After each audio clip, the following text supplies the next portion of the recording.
Assalamualaikum warahmatullahi wabarakatuh. Alhamdulillahirabbil alamin. Alhamdulilladzi khalaqas samawati wal ardh wa ja'ala zulumati wan nur tsumma alladziina kafaru bi rabbihim ya'dilun. Asyhadu an la ilaha illallah wa asyhadu anna Muhammadar Rasulullah. Allahumma shalli ala Muhammad wa ala ali Muhammad. Alhamdulillah, kita tentunya bersyukur kepada Allah Ta'ala karena sampai saat ini kita masih diberikan kesempatan untuk hidup dan ibadah sholat subuh berjamaah ini kita dipertemukan kembali di Rawdatul Jannah, Taman Surga. Semoga senantiasa kita mendapatkan istiqomah dengan segala macam jerih payah kita dalam mencari ilmu syar'i.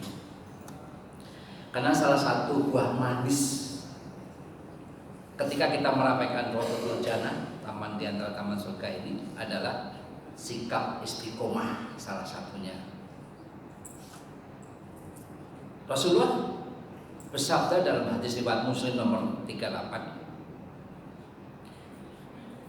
Suatu saat ditanya oleh sahabat, "Ya Rasulullah, kulli fil islami kholan la asalu anhu ahadan ba'daka." Wahai Rasulullah, katakan kepadaku, di dalam Islam ada satu perkataan yang aku tidak akan bertanya kepada orang lain. Maka Rasulullah menjawab, "Kul," katakanlah, "amal tuh berimanlah billahi kepada Allah dan fastaqim, istiqomah." Inilah yang senantiasa kita harapkan. Semoga perjalanan kita di taman-taman surga ini senantiasa menjadi kehidupan kita di hari ini sampai dengan esok, dan akan selalu berbalut dengan istiqomah dalam setiap langkah ibadah kita. Dan perlu kita ketahui bahwa istiqomah itu harus dengan sangat tergantung dengan apa? Qalbu, dengan hati kita. Maka di dalam Musnad Imam Ahmad dari Anas bin Malik, Rasulullah bersabda, "La yastaqimu ilman abadin," tidak akan istiqomah seorang hamba hatta yastaqimu qalbu, sehingga hatinya istiqomah. Wala yastaqimu qalbu, dan di hati seorang hamba tidak akan istiqomah hatta yastaqimu lisanu, sehingga hatinya istiqomah. Sekian dengan itu, dengan lisannya dia bisa istiqomah. Betapa sulitnya istiqomah, karena tergantung dari mulut dan juga dari hati kita. Salawat dan salam mari kita aturkan kepada Rasulullah kita, Nabi akhir zaman, Nabi Muhammad Shallallahu Alaihi Wasallam, juga kepada kerabatnya, sahabatnya, para salafus saleh, tabiin, tabiut tabiin, dan kaum mukminin yang istiqomah hingga akhir zaman, termasuk diri kita yang saat ini berkumpul di salah satu Baitullah ini, dan kita selalu melakukan apa yang diajarkan oleh para salafus saleh, para salafus saleh, orang-orang saleh terdahulu. Oleh karena itu, doa kita ridwanullah alaihim, semoga Allah ridho kepada mereka. Ikhwatul iman rahimahumullah. Ada satu aktivitas ini ketika ini baik, insya Allah perjalanan kesananya baik. Aktivitas itu namanya babul maut, pintunya mati, dan cuma dua. Yang pertama adalah su'ul khotimah, yang kedua adalah husnul khotimah. Pilihan di antara terserah kita, tetapi usahanya harus dilakukan. Dan ketika seseorang di antara kita mungkin ada musibah, maka implikasinya bisa ada dua. Pertama, dia teguran dari Allah, atau yang kedua adalah balasan dari sikap ketidakpatuhan kita kepada Allah. Maka di surat 42, surat Asy-Syura ayat 30, Allah tegaskan, "Wa ma asabakum min musibah," dan apa saja musibah yang menimpa kamu, menimpa saya, menimpa semuanya, "Fabima kasabat aidikum," maka ada disebutkan perbuatan tanganmu sendiri. It could be, bisa jadi. Wa ya'fu an katsir, dan Allah memaafkan sebagian besar kesalahanmu. Allah memaafkan sebagian besar, yaitu memaafkan banyak maksiat yang dilakukan oleh hambanya. Itu yang pertama. Yang kedua, bisa jadi balasan dari Allah. Allah tegaskan di surat 3 ayat 1, 2, 3, "May ya'mal su'ajru sabih." Barang siapa yang mengerjakan kejahatan, niscaya akan diberi pembalasan dengan kejahatan itu. Jadi cukup peringatan bagi kita semuanya bahwa kita mesti ekstra hati-hati, jangan kalau toh salah ya sudah, namanya manusia kadang-kadang al-insanu makhluk khata', manusia itu banyak salah, wajar dan lupa. Tapi segera bertaubat. Nah, berkaitan dengan babul maut, berkaitan dengan pintu mati tadi. Jadi, Bapak dari Ibu yang Allah rahmati, puncak keburukan di dunia sebelum puncak kehinaan di akhirat adalah apa? Su'ul khotimah. Mati buruk ketika memasuki babul maut tadi. Dan ada dua. Yang pertama, kenapa bisa ada su'ul khotimah? Yang pertama adalah karena kita menyekutukan Allah, kita syirik. Karena syirik adalah penyebab terbesar dari su'ul khotimah.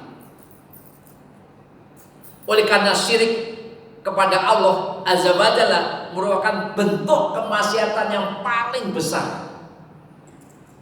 Kita sholat, kita ngaji, kita infak, tapi percaya terhadap dukun, terhadap sesuatu yang seperti itu. Dan Allah tegaskan itu, "Inna syirka la zulmul adzim," merupakan kezaliman terbesar. Di surat 31 ayat 13. Maka Bapak dan Ibu yang Allah rahmati, dosa syirik itu tidak terampuni oleh Allah Subhanahu wa taala. Bagi itu belum titik itu. Semua dosa tidak terampuni oleh Allah, tidak diampuni oleh Allah. Itu masih koma, belum titik. Kecuali orang yang benar-benar tobat dan sebelum mati. Nah, lalu dosa besar apa lagi sih yang kira-kira berkaitan dengan ini? Maka Rasulullah SAW ditanya oleh sahabat dalam hadis riwayat Bukhari nomor 2654. Ma'al kabair ya Rasulullah, apa itu dosa besar? Yang pertama tadi pasti isyrak billah, menyekutukan Allah. Yang kedua apa? Hukukul walidain, tidak berbakti kepada orang tua atau durhaka kepada orang tua. Dan yang ketiga, waquluz zur, perkataan bohong. Dan yang keempat adalah wasyahadatuz zur, saksi palsu. Oleh karena itu kita mesti tahu tentang penyebab su'ul khotimah. Kalau yang pertama adalah isyrak, yang kedua apa? Adalah berbuat zalim. Nah, ini paling kadang-kadang lupa karena ini paling bahaya. Salah satu yang paling bahaya. Salah satu ayat tentang perbuatan zalim Allah tegaskan di surat 11, surat Hud ayat 18, "Ala lanatullahi alal zalimin." Ingatlah laknat Allah ditimpakan kepada orang yang zalim. Jadi jelas penegasan dari Allah Ta'ala ini. Bahkan Rasul mengingatkan kita di dalam hadis riwayat Hakim nomor 4/177 dari Anas bin Malik, babani wajalani tuku batu hama fid dunya, dua perbuatan dosa yang Allah cepatkan azabnya. Jadi di dunia dikasih, di akhir ditambah. Ini itu al-baghyu wal uququ, berbuat zalim dan durhaka kepada orang tua. Maka mari kita hindari hal semacam ini. Nah, dalil-dalil tersebut merupakan keharaman berbuat zalim dan mencakup semua bentuk kezaliman. Kezaliman yang paling besar adalah berbuat syirik, yang kedua adalah zalim. Oh, Pak, dari ibu yang Allah rahmati, zalim, perbuatan zalim itu seperti apa? Utang. Kalau tidak disaur dibayar hari ini, ya dibayar besok. Kalau tidak dibayar besok, ya dibayar lusa dan seterusnya. Utang, perbuatan zalim. Kita zalim kepada diri sendiri, kita zalim kepada Allah. Kita zalim kepada tetangga, teman dan semuanya. Bagaimana zalim kepada Allah? Yang tadi syirik kan itu zalim kepada Allah. Nah, tapi yang pasti kezaliman itu merupakan sebuah perkara yang dibalas oleh Allah Ta'ala dan dituntutkan oleh Allah dalam dua kali, di dunia dan akhirat. Bisa jadi banyaknya masalah yang bertumpuk-tumpuk, problem yang tidak selesai-selesai saat ini, mungkin karena kezaliman yang kita lakukan dengan secara sadar atau tidak sadar, dengan secara langsung atau tidak langsung. Ketika kita mendolimi seseorang, lalu ketika kita mendolimi mereka, lalu mereka berdoa kepada Allah, dan Allah terima doa itu dengan apa? Allah dengan menghambat kebaikan dan kualitas kehidupan beragama yang berbuat zalim itu, maka azab yang disegerakan pasti menimpa si pembuat zalim. Maka Rasulullah ingatkan pada kita, ittaquz zulma, berhati-hatilah terhadap kezaliman. Fa inna zulma zulumatun yaumil qiyamah, sebab kezaliman adalah kegelapan pada hari kiamat. Maka pada kesempatan ini bisa jadi saya sebagai makhluk di sini berbuat salah, mohon dimaafkan. Bisa jadi saya ikut pengajian Ustaz Miftah, bisa jadi salah, mohon dimaafkan. Maka banyak-banyaklah minta maaf dan minta ridhonya dari teman sekerjaan, misalnya satu pekerjaan, bisa jadi karena setiap hari berinteraksi. Mungkin kita pernah berlaku yang tidak selayaknya, maka banyak-banyaklah meminta maaf dan ridhonya kepada teman-teman taklim kita. Pak Jader contohnya ya, sobat sedang ada. Bisa jadi ada kata-kata yang tidak sengaja terucap, maka banyak-banyaklah minta maaf dan ridhonya kepada guru kita, kepada Ustaz Miftah. Karena ketika bisa jadi hilangnya berkah. Kenapa? Karena berkahnya Ustaz Miftah tidak kepada kami. Kenapa? Karena disebabkan kezaliman yang dilakukan oleh saya. Jamaah penduduk surga rahimakumullah. Lalu apa akibatnya perbuatan zalim itu? Banyak hal, tapi kali ini berkaitan dengan waktu tidak banyak. Yang pertama, kezaliman akan mengakibatkan berlakunya azab yang besar bagi pelakunya. Hal ini ditegaskan oleh Allah dalam firman-Nya di surat 25 Al-Furqan ayat 19. Wa may yadhlim minkum, barang siapa berbuat zalim di antara kalian. Ini tafsir Ibnu Katsirnya, maksudnya menyekutukan Allah. Nudzikhu adzaban kabiran, saya kami timpakan azab yang sangat besar. Nauzubillah min dzalik. Harus kita hindari Bapak. Jangan sampai zalim pada Allah. Yang kedua, zalim akan mendapatkan ancaman doa dari orang yang dizoliminya, dan doa orang yang terzolimi akan dikabulkan oleh Allah Subhanahu wa taala sekalipun doa keburukan. Kalau kita mendoakan keburukan orang lain, biasanya terjadi pada kita. Ngomong seseorang, bisa terjadi sama kita karena kenapa? Di surat 17 ayat 7 Allah terkata, in asatum li anfusikum wa in asatum falaha. Jika kamu berbuat baik, maka berbuat baik itu, dan jika kamu berbuat buruk, itu juga. Tetapi ini lain. Rasulullah SAW memberikan peringatan kepada umatnya agar berhati-hati dengan orang yang terzolimi, sebagaimana diwakilkan oleh dalam hadis disebutkan riwayat Bukhari dan Muslim, wattaqi da'watal mazlum, dan berhati-hatilah terhadap doa orang yang terzolimi. Fa'innahu laisa bainaha wa bainallah hijabun, karena tidak ada penghalang antara doanya dengan Allah. Orang yang terzolimi. Itu yang kedua.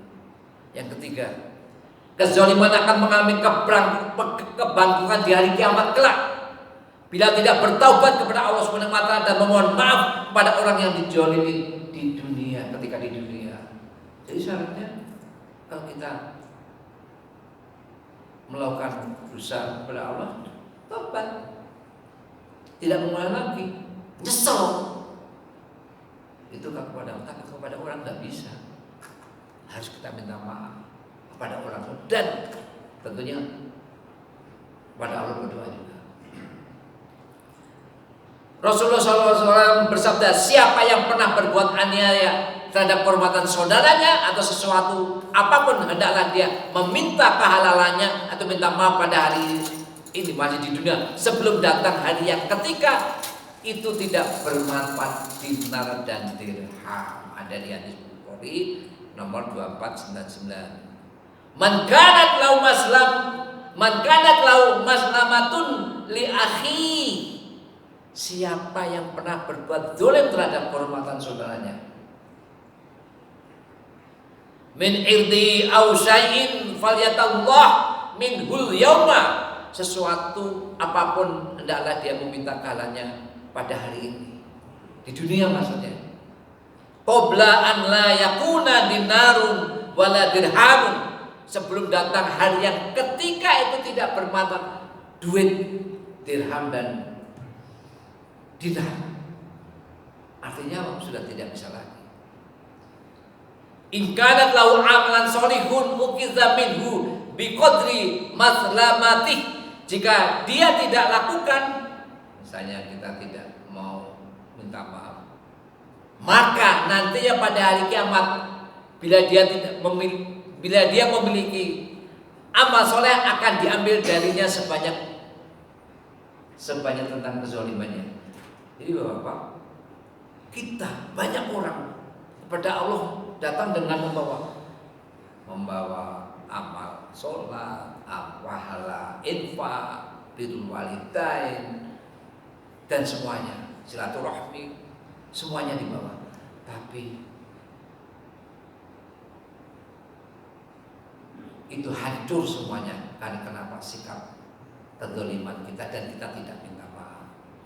Artinya kelak di padang mahsyar itu orang tinggi banget pahalanya, tapi makin lama makin kenapa? Karena banyak orang yang menzalimi, protes pada Allah. Ya Allah, si fulan ini pernah melakukan begini, semua dikurangi, pahalanya habis. Bahkan saking besarnya tingkat zalimnya, dosanya orang yang tadi dizalimi diambil oleh orang itu. Masya Allah. Itulah namanya orang yang takut. Bapak, kesimpulannya apa?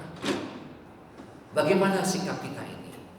Hendaklah kita sendiri untuk menjauhi perbuatan zalim yang ancamannya begitu dahsyat. terutama zalim kepada Allah dalam bentuk kekufuran dan membuat kerusakan di dunia ini. Untuk itu marilah kita tingkatkan ketakwaan kita sebagai bekal terbaik ketika nanti menemui Allah. Watazabadu fa inna khairizadit taqwa.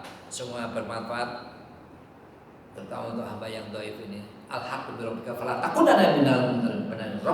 Dan janganlah kamu termasuk orang yang ragu-ragu. Mari kita tutup dengan doa kafaratul majlis. Subhanallah wa bihamdika asyhadu alla ilaha illa anta astaghfiruka wa atubu ilaik. Assalamualaikum warahmatullahi wabarakatuh.